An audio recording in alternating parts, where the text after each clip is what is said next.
వికారాబాద్ పట్టణంలో ఘోర రోడ్డు ప్రమాదం చోచేసుకుంది.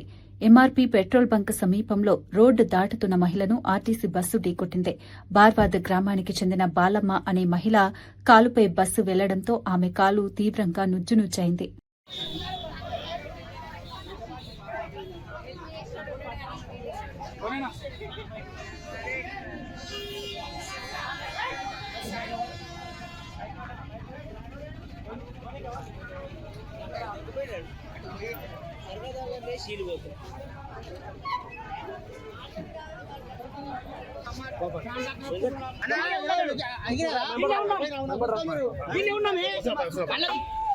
చూస్తున్నాము